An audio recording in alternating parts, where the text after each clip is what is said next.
사도행전 2장 25절입니다.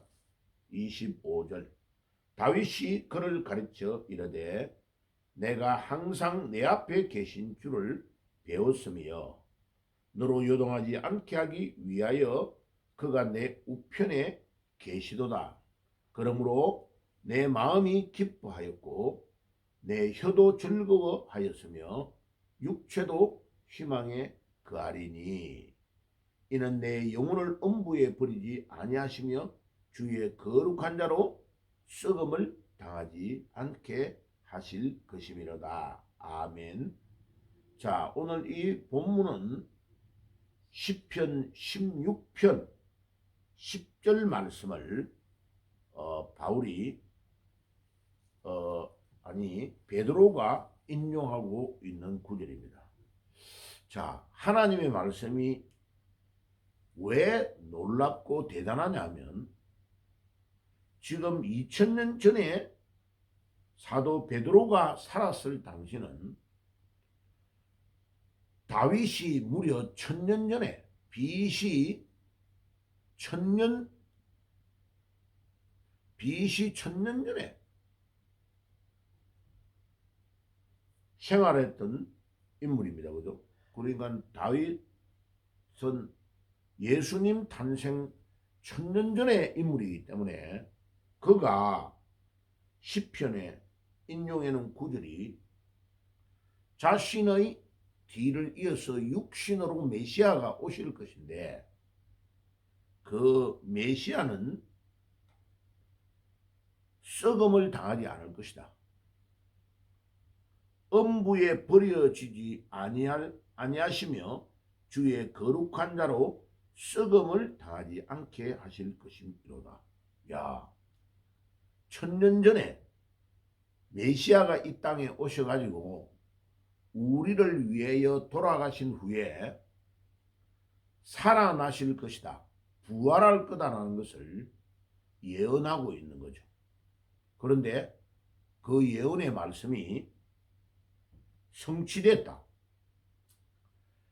이 베드로가 급장이 베드로가 막 대제사장의 여종에게도 예수님을 배반하고 도망갔던 그 베드로가 지금 부활하신 주님을 만나고 성령의 충만을 입고 나서는 완전히 사람이 변화가 된 겁니다. 어떻게 이렇게 용감할 수 있습니까? 오순절날 수많은 사람들이 모인 이 예루살렘에서 베드로가 그들 앞에 서서 담대하게 외치는 겁니다. 구약에 우리보다도 1000년 전에 온 다윗이 우리 유대인들이 가장 유명한 왕이라고 말하는 그 다윗 왕이 메시아는 음부에 버려져서 썩음을 당하지 않을 것이라고 말씀한 예언의 약속 그대로 예수님은 살아나셔서 부활하셨다. 와, 이거를 증거한 겁니다.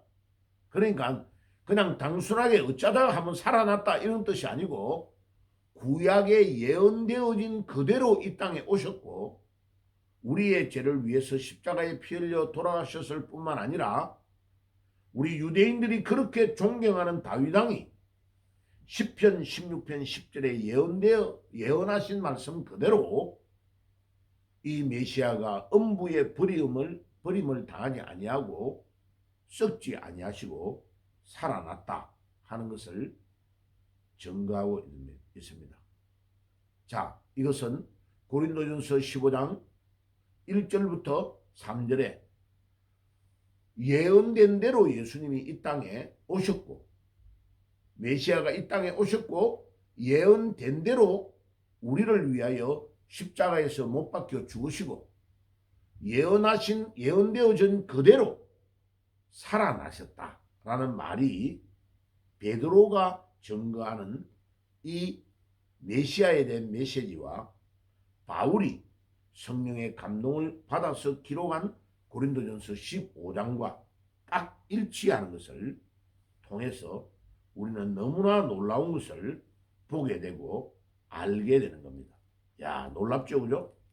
그러니까 우리가 믿는 이 예수는 그냥 기절해가지고 살아난 분이 아니고 또 그 당시에 소문을 퍼뜨렸던 유대인들과 대제사장과 이 사람들이 자기들의 잘못을 회피하기 위하여 제자들이 예수님의 시신을 도둑질해가지고 도난해가지고 가짜로 살아났다고 거짓말한 것이 아니고 예수님이 살아난 것은 사실이고 그 팩트는 다윗 왕이 천년 전에 예언해 놓은 그대로 시편 16편 10절의 말씀 그대로 그 메시아의 영혼을 음부에 버리지 아니하시고 주의 거룩한 자로 썩음을 당하지 않게 하실 것임이라는 예언 그대로 성취되었다 하는 것을 증거한 겁니다.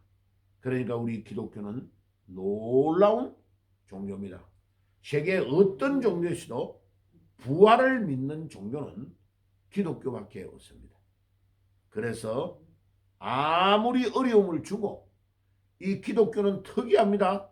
핍박을 주고 사람들을 감옥에 가두고 또 때로는 사람을 죽이고 이래도 두려워하지 않습니다. 왜요? 기독교는 부활을 믿기 때문에 그렇습니다. 우리가 주의 나라와 복음을 위해 살다가 고난을 당하고 주님을 위하여 우리가 죽게 되면 그게 가장 큰 영광이다. 죽이려면 죽여봐라. 이런 뜻이죠. 그러니까 이 대한민국에 지금 가짜가 판을 치고 국민의 주권을 찬탈해서 거짓으로 김대중 때부터 막 이해찬이 죽었던 이해찬이 이런 사람들이 계획하고 도안을 하고 계획을 짜서 이렇게 부정하는 투표하는 기계를 사들이고 그래서 온갖 것들을 은밀한 가운데서 조작해가지고 이제는 법을 마음대로 막 뜯어고칩니다. 그죠? 예. 대법원 숫자를 마음대로 늘리고 대법원 판사들의 숫자를 마음대로 늘리고 이제 영원히 영구 집권하겠다는 겁니다. 또 판사가 막 판결을 자기들 마음대로 안 하면 판사를 감옥에 넣을 수 있는 법을 또 통과시킵니다. 예. 그러니까 고려대학교 여자 교수가 그럽니다. 이 모든 세계의 불법, 악법을 통과시키고 있는 것은 이 민주당이 영구 집권을 하려고 이렇게 하는 거다라고 딱 말하고 있는 겁니다. 예, 그럼 봐요. 이 좌파들은 악수를 뚜가지고 결국은 망합니다.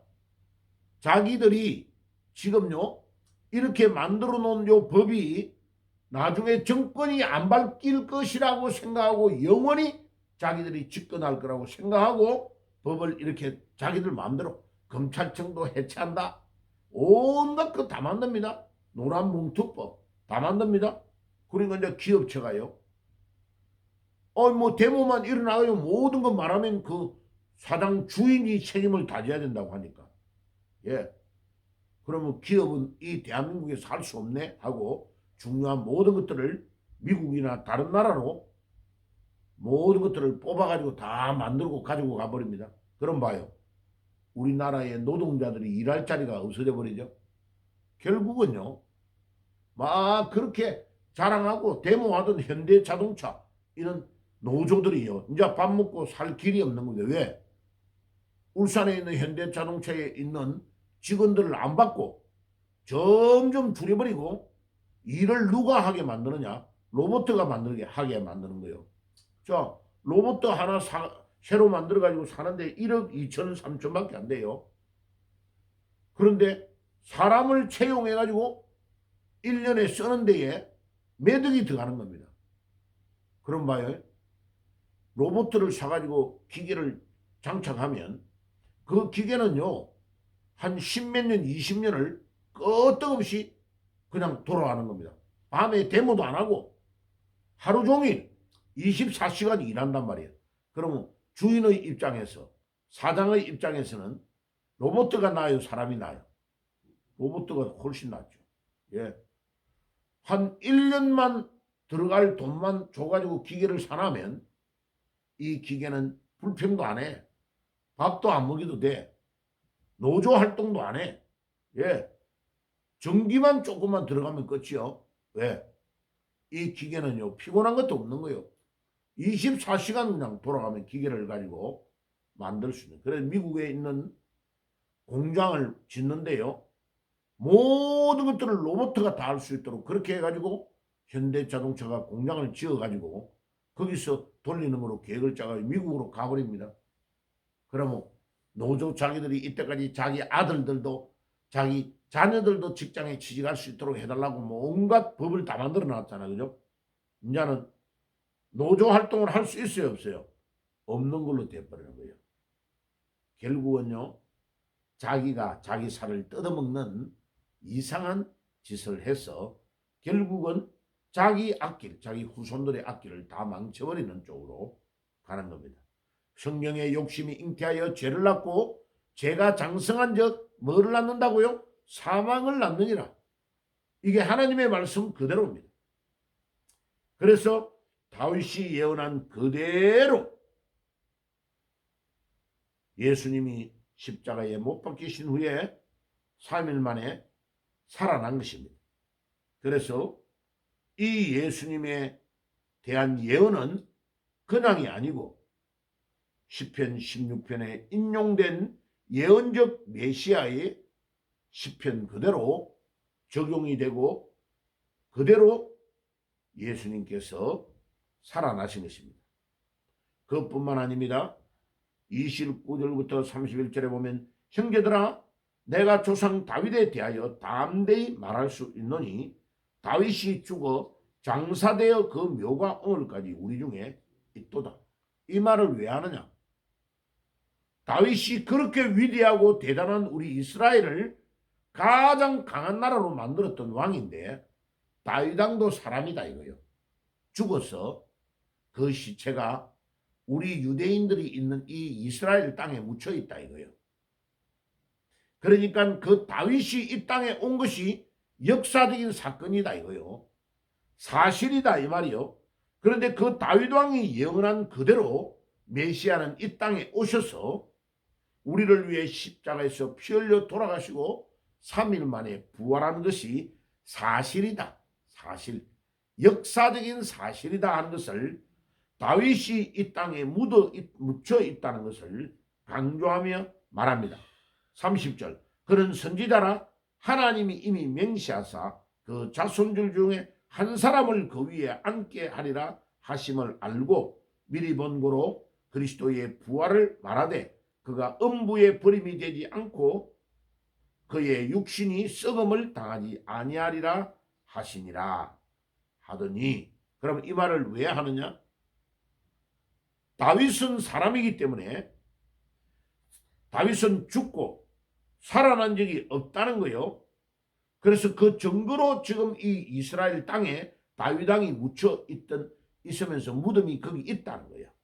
그런데 우리가 믿는 이 예수는 역사적으로 다윗이 예언한 그대로 이 땅에 오셨고 우리를 위해 돌아가셨고 3일 만에 부활한 것이 사실이다 이거예요. 역사적인 사실이고 그분이 바로 메시아다. 그분이 그 예수가 우리가 오랫동안 기다렸던 메시아고 그리스도다 하는 것을 바로 이 지금 베드로가 증거하고 있는 겁니다. 그러니까 우리 인간이 어떤 특별한 신비한 체험을 해가지고 예수님이 메시아가 된 것이 아니고 이 메시아는 예언되어진 그대로 이 땅에 오셨고 우리를 위해 십자가에 피 흘려 돌아가셨고 3일 만에 부활하심으로 역사적인 사실을 보여주신 위대한 메시아다. 그래서 우리가 그분을 진정으로 믿어야 될 분이다 하는 것을 다윗 왕을 통하여 설명을 하고 있는 겁니다.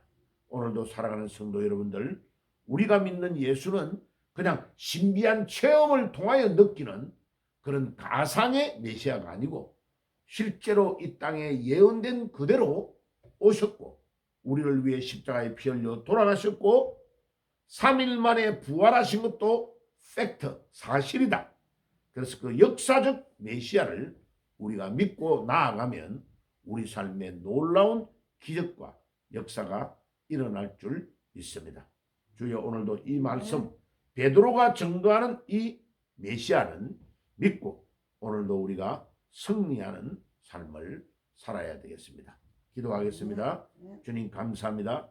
오늘도 베드로는 그 급장이 베드로가 이렇게 많은 사람들 앞에서 담대히 목숨 걸고 복음을 전할 수 있었던 것은 그가 끝났다고 생각했던 그 예수가 3일 만에 우리의 죄를 위해 십자가에 피 흘려 돌아가신 후에 3일 만에 부활하셔서 모든 사람들이 다 보는 데서 살아나신 것입니다.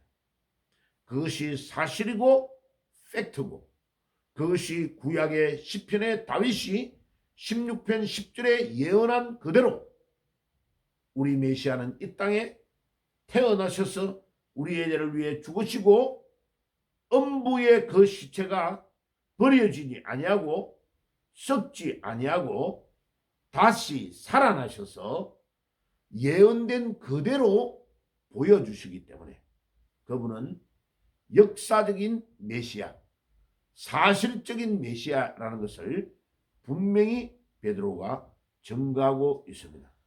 예수님이 부활하시기 때문에 이 무지하고 목매했던 그들, 가난하고 무식하고 배우지 못하고 모자랐던 그들이 로마의 군병과 황제와 모든 유대인들의 반대를 무릅쓰고 두려워하지 아니하고 이길 수 있었던 것은 예수님이 3일 만에 부활하심으로 역사적인 사실을 입증하심으로 그 능력으로 그들이 모든 두려움과 로마의 군병과 황제의 권력 앞에 무릎을 꿇지 아니하고 승리할 수 있었습니다. 주여, 우리도 우리 앞에 놓여 있는 모든 이 부정선거의 문제와 이 가짜의 법으로 권력으로 위협하는 이 가짜의 세력들, 거짓의 세력들을 이길 수 있는 유일한 길은 오직 예언된 그대로 이 땅에 오셔서 3일 만에 죽으시고 3일 만에 부활하신 그 예수 그리스도의 능력, 그 역사적 메시아인 그분을 믿으면 오늘도 승리하는 삶을 살 수 있는 것을 믿습니다. 이 부활의 신앙으로 오늘도 기도하며 승리하며 응답의 비밀을 누리는 하루가 될 수 있도록 인도해 주옵소서. 예수님의 이름으로 기도드리옵나이다. 아멘.